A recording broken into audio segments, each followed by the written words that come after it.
Education, तालीम कितनी जरूरी है ये तमाम लोग जानते हैं और अपने बच्चों को अच्छी तालीम और अच्छी एजुकेशन देने के लिए लोग मेहनत भी करते हैं। एक ऐसी लाइब्रेरी के पास में आज आपको लेके आया हूं जो अभी बन रही है, यानी उसका काम शुरू हुआ है, लेकिन बताया जा रहा है कि इस लाइब्रेरी को बिल्कुल निःशुल्क रखा गया है। वाईफाई की सुविधा यहाँ पर रहेगी, कंप्यूटर यहाँ पर रहेगा और एसी यहाँ पर होगा और तमाम सीटें जो है वो बिल्कुल फ्री रहेंगी। जो रजिस्ट्रेशन होंगे वो अलग बात है।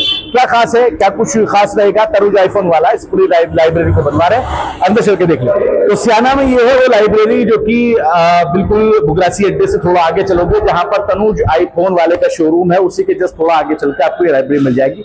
अभी आप देख रहे हैं कि यहाँ पर लाइब्रेरी का काम चल रहा है और यहाँ पर जो सिटिंग अरेंजमेंट है उसका यहाँ पर काम चल रहा है। बड़ा स्पेस लाइब्रेरी के लिए यहाँ पर उन्होंने रखा हुआ है और यहाँ पर जिस तरीके की इस लाइब्रेरी की तैयारियां चल रही हैं उसको देखकर अंदाजा लगाया जा सकता है कि यहाँ पर बहुत सारा एजुकेशन का मामला देखने को मिलेगा। बच्चे जब यहाँ पर पढ़ने आएंगे, बच्चे जब यहाँ पर आकर बैठेंगे, रजिस्ट्रेशन जब होंगे, वो तमाम चीजें यहाँ पर देखने को मिलेंगी। मेरे आगे पीछे आप देखेंगे ये पूरा सिटिंग अरेंजमेंट है, ये सीटें जो है रिजर्व की जा रही है, मतलब यहाँ पर एक एक बंदे का स्पेस ही है।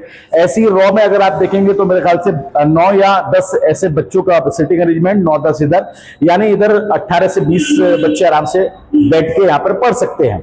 इस लाइब्रेरी की खासियत क्या है, क्यों बनाई जा रही है, क्या होगा, रजिस्ट्रेशन कैसे होगा, तमाम चीजें जो है हम तनुज भाई से पूछते हैं। तनुज भाई क्या हाल है आपके? पहले थोड़ा आगे चल लेते हैं। बहुत बड़ा काम कर रहे हैं आप, पहली बात तो एजुकेशन के क्षेत्र में, और ये जो पूरी लाइब्रेरी आप बना रहे हैं इसके बारे में थोड़ा सा बताइए। ये लाइब्रेरी बनाने का दिमाग में आइडिया कहाँ से आया, पहले ये बताइए, इसका मकसद क्या है? बेसिकली इस लाइब्रेरी का मकसद हमारा ये है कि जितने भी लोग हैं जो एबल नहीं है, जो सक्षम नहीं है लाइब्रेरी को अफोर्ड करने के लिए, तो उन लोगों के लिए हमने लाइब्रेरी बनाई है। वो आकर के आप अपनी पूरी पढ़ाई कर सकते हैं।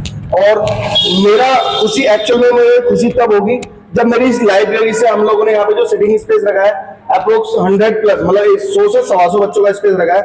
अगर 100 बच्चों में से मेरे हर साल 10 बच्चे किसी गवर्नमेंट जॉब पे जाएंगे तो एक्चुअल में खुशी हमें तब मिलेगी। एक बार बताइए, मैंने एक छोटी सी अपनी वीडियो देखी जिसमें आप कह रहे हैं कि भैया यहाँ पे बिल्कुल सब कुछ फ्री होगा। बिल्कुल, यहाँ पर एसी लगेंगे, यहाँ पे बायोमेट्रिक सिस्टम लेगा, इससे एंट्री हो, रजिस्ट्रेशन होगा, 50 सीटें लड़कियों के लिए रिजर्व रहेंगी। बिल्कुल, पूरी जानकारी बताइए, आप क्या क्या प्लानिंग है आपकी? बेसिकली हमारी लाइब्रेरी में जो प्लानिंग है, हमारी लाइब्रेरी में टोटल जो स्पेस है वो 100 से 125 बच्चों का रहेगा, जिसमें से 50% दैट मीन 50 सीटें हमने ऑक्युपाइड कर लिए, पहले गर्ल्स के लिए, लड़कियों के लिए ऑक्युपाइड किया है।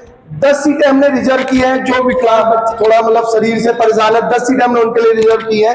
बाकी 10 सीट हमने दी है, सभी कोई भी ओपनली आ सकता है। सेकेंडली हमने इसके अंदर एसी, फ्री वाईफाई, लाइट्स, पानी, पंखों का पूरा इंतजाम किया हुआ है। और सबसे अच्छी बात, हमने लड़कियों के लिए फॉर द सेफ्टी एक केयरटेकर रखी है जो हमारे केबिन से उनको ऑब्जर्व करते रहेंगे कि किसी तरीके का कोई किसी को दिक्कत परेशानी नहीं है। एंट्री की अगर बात करूं तो हम लोगों ने एंट्री के लिए बायोमेट्रिक का किया है। जिस बच्चे की बायोमेट्रिक इसके अंदर लगी होगी वही बच्चा इसके अंदर एंट्री कर पाएगा। और वो बायोमेट्रिक किसका लगा होगा, फिंगरप्रिंट किसके होंगे, रजिस्ट्रेशन प्रक्रिया कैसे होगी? बेसिकली जो बच्चे का रजिस्ट्रेशन होगा, जैसे डेट में ऐसा नहीं है कि एक बच्चा आज आया 3 दिन नहीं आ रहा है, 10 दिन नहीं आ रहा है, ऐसे बच्चों के लिए हमारा इस पर रिस्ट्रिक्ट रहेगा।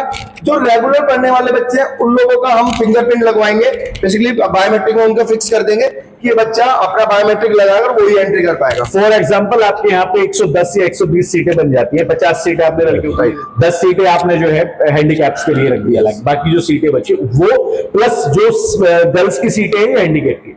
रूल क्या होगा कि अगर कोई ये कि नया एडमिशन कोई कर लेना चाह रहा है, रजिस्ट्रेशन कराना चाह रहा है, उसको मौका कैसे मिलेगा, कतार में कैसे लगेगा? ओके ऑलराइट, तो मैं आपको बताता हूँ जो हमारी सीटों का रहेगा, हमने अपनी जैसे आपको दिखा देता हूँ, ये रो है, हम 3 रो पे ऑप्शन दे देंगे। G1 दैट मीन ये गर्ल्स की रो है, जो हैंडीकैप वाली है वो भी हम दे देंगे। इसके अलावा कोई भी नया बच्चा आता है और हमारे पास सीट्स अवेलेबल होंगी तो हम उसको एंट्री करने का ऑप्शन दे देंगे। और होता क्या है कि किसी बच्चे ने 3 महीने अपनी क्लास ली, 3 महीने बाद बच्चा कहीं चला जाता है तो वो सीट जैसे ही खाली होगी वो हम उस बच्चे को दे देंगे। एक बड़ा गंभीर सवाल पूछने वाला हूं तनुज भाई, क्योंकि इस सवाल के बाद में बहुत सारी क्लैरिफिकेशन जो है लोगों को हो जाएगी। जी, जात पात धर्म मजहब हालांकि एजुकेशन नहीं देखता, क्या इस दरवाजे पर भी वो टैग है कि बिना किसी जात धर्म के या कुछ और? देखो मैं आपको बता दूं, कोई जात धर्म कोई जाति का कोई रोल नहीं है। कोई भी आएगा, बस बच्चा पढ़ने वाला होना चाहिए। ऐसा ना हो कि बच्चा टाइम पास की। देखो मैं बताता हूँ, मैंने कल एक रील डाली थी, उसमें मुझे बहुत सारे मैसेज आ रहे थे कि भैया आप फ्री वाईफाई दे रहे हो, कोई बच्चा आकर के टाइम पास करेगा, इंटरनेट खत्म हो जाता है। तो मेरा पर्पस सिर्फ यही है, कोई जातिवाद का कोई भी इसके अंदर ऐसा नहीं है। कोई भी बच्चा आएगा सिर्फ पढ़ने के लिए आए, टाइम पास करने या माहौल खराब करने के लिए ना आए। एक आखिरी सवाल, लाइब्रेरी की शुरुआत कब से होगी, कब इसका ये कंस्ट्रक्शन का जो काम चल रहा है या मैन्युफैक्चरिंग जो आप करवा रहे हैं कि ये कब तक कंप्लीट हो जाएगी? और दूसरा इसी में कर देता हूं, कैसे आपसे कांटेक्ट किया जाए इस लाइब्रेरी में रजिस्ट्रेशन करवाने के लिए? देखो, लाइब्रेरी की जो ओपनिंग डेट है वो भी हम लोगों ने रिवील नहीं किया, but within next week, मतलब एक हफ्ते के अंदर हम डेट रिवील कर देंगे। और भाई को भी मैं डेट बता दूंगा, भाई के चैनल के माध्यम तक आप लोगों को डेट चली जाएगी होपफुली। अभी तक जो हमारा आइडिया चल रहा है वो एक्चुअली मेरी छोटी बेटी है तो उसका बर्थडे है, तो 5 सितंबर की हम कोशिश करेंगे, 5 सितंबर की हम ट्राई करेंगे, 5 सितंबर में इस लाइब्रेरी की ओपनिंग करेंगे। बट डेट का भी मैं बिल्कुल क्लेरिफाई नहीं करूंगा कि यही डेट फाइनल है। अभी तक 5 सितंबर का हमने सोचा है कि हम इसको 5 सितंबर में ओपन करेंगे लाइब्रेरी। अच्छा, आपने तनुज भाई क्रांति लाने का आपने ठान रखा है क्या? तनुज आईफोन, इससे पहले यहाँ पे कोई भी आईफोन वाला ऐसा कोई शोरूम वगैरह नहीं था। आईफोन आप लेके आए तनुज आईफोन वाले के नाम से, तो आपने यहाँ पे क्रांति सी दी इलाके में, अब लाइब्रेरी लेके आ रहे हैं। एक और आपका प्लानिंग चल रही है, अब मत रिवील मत कीजिएगा, बाद में बताइएगा। लेकिन क्या आपने ऐसी क्रांतियां लाने के लिए भी कुछ सोच समझ के रख रखा है, प्लानिंग कर रखी है? देखो, बेसिकली यार मैं आपको भाई के न्यूज चैनल के थ्रू एक मैसेज देना चाहूंगा। जो चीजें हमने सैक्रिफाई की है ना, तो मैं नहीं चाहता जो हमारी आने वाली जनरेशन है उनको ये सब चीजें सैक्रिफाई करनी पड़े, क्योंकि हमारे में बहुत स्ट्रगल होता था।